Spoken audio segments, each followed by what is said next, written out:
आषाढ महिन्यात विठ्ठल भक्तांना पंढरपूरच्या वारीचे वेध लागतात।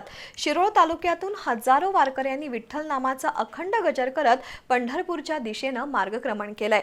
वारकऱ्यांच्या मुखातून निघणाऱ्या अखंड हरिनामाच्या जयघोषामुळे संपूर्ण परिसर भक्तिमय वातावरणाने दुमदुमून गेलाय।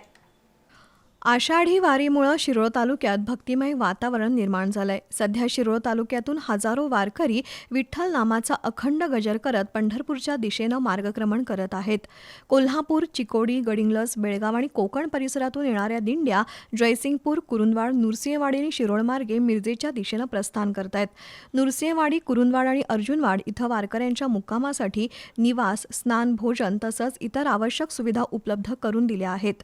काही ठिकाणी वैद्यकीय सेवेचीही व्यवस्था करण्यात आली आहे। टाळ, मृदुंग, पखवाज, ध्वज, पताका, भजन आणि विठ्ठल विठ्ठलच्या अखंड नामघोषानं संपूर्ण परिसर भक्तिरसात न्हाऊन निघालाय।